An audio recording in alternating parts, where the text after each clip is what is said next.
Hello everyone and welcome back to the channel. Some time back I I did a quick look for the Montblanc 149 and that pen had, this particular pen rather had some issues with skipping, hard starts and so on.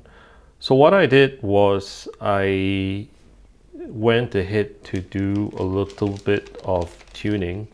I bought a packet of what's known in the industry, it's a brand name called Micro Mesh. You can actually buy this in like a squared form, but I actually got it in a stick form. And basically what I did was I took the pen, I ran it across these sticks in kind of the descending order. Essentially, the micro mesh comes with different coarseness all the way from 1500 all the way to 12,000 as in the most fine. And I didn't follow any particular sequence of using the mesh. I believe I started with 2400 and then I went with possibly 3200, 3600, 4000, and I might have stopped either at 4000 or 6000. And that's what I did. Essentially, the process that I followed was I just took the pen. I'm not going to do it right now, but I'm just showing you what I did. And it's this is a very small strip. It's kind of like a nail buff type stick. I put a drop of water down here and then I ran the nib of the pen at various angles. Typically you would do it at your normal writing angle using figure eights, and whichever pattern you want you can draw circles with a very light pressure. So that's what I did with my 149, and we'll kind of see what's the effect like. So I inked up the pen with Murasaki Shikibu. The previous video I actually used Shin Ryoku, but I don't think generally Pilot Iroshizuku pens have a pretty good reputation. I don't think it was the ink problem that caused that hard start the last time. In terms of paper, I'm using a fairly smooth paper, which is Clairefontaine. In that previous video, I was using Hurlitz's X Book, but again, I don't think it's to do with the paper. So let's take a look at this pen again after I did that micro mesh treatment. Right. So kind of starting off. Another thing about that previous video is that some people actually told me that I was holding the angle of the pen a little bit wrongly. I'm going to raise it a little bit more, right? I'm just going to do a series of very quick strokes like so.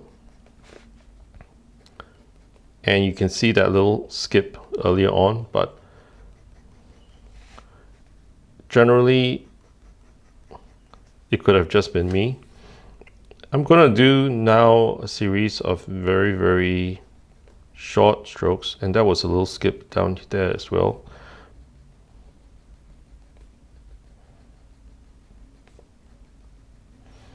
And generally I think it looks fine, and this is where the skip happened. And then I'm going to do a series of longer strokes, and that's where it ran out.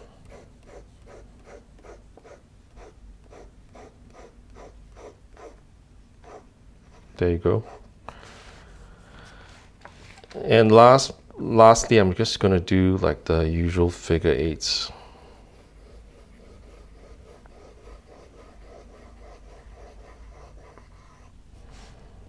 So generally, if you watch my earlier video, you would probably agree that this pen is performing not much more reliably compared to that earlier video.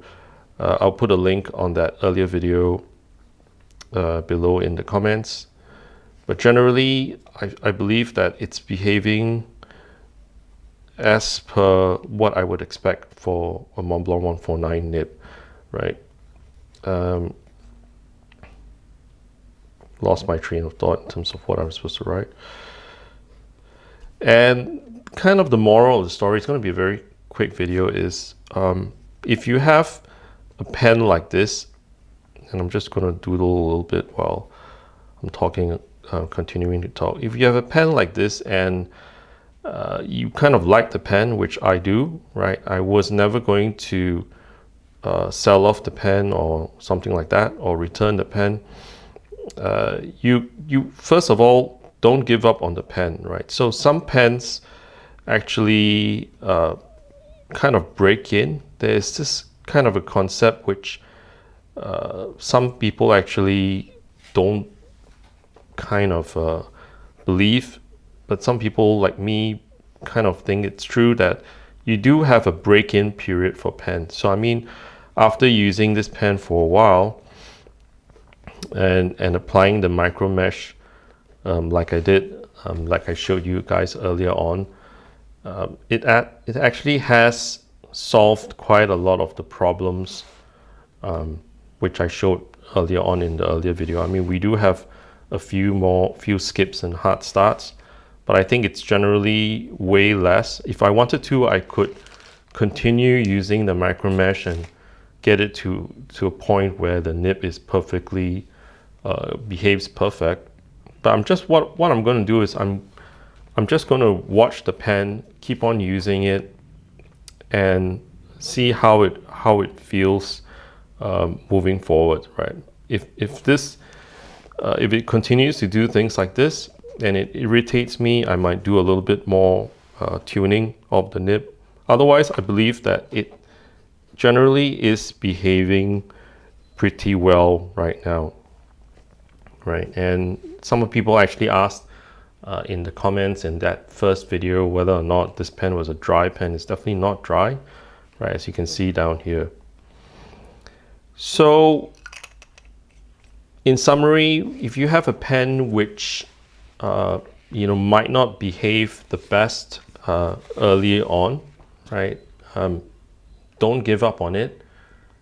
In my particular case, even though this pen was fairly new, it wasn't from an official Montblanc retailer that I could actually bring it back to get Montblanc to replace the nib for me. And in many cases, I don't think it's necessary to do that. But if you have the option, if you actually bought your Montblanc from official retailer, and if you had the option to return the nib or exchange the nib, definitely do so.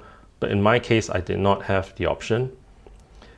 So in my case, I decided to do the tuning myself using that method which I described earlier on, and basically it has actually solved the problem that I was showing in the earlier video. So don't give up on a pen which you might like for generally, right, the look of and so on, just because the nib isn't performing up to scratch, right? Do the tuning, bring it to the nib meister if you need to, continue writing with it, experiment with different inks, different paper, and I believe that eventually most fountain pen nibs will kind of come around and behave as what you expect it to do, right? So a really short video today. Hope you learned something from my experience with this particular pen. Let me know if this is something that you have done yourself, and your experience, maybe fine-tuning your personal pen. So again, thanks for watching, and I will see you in the next video. Take care. Bye-bye.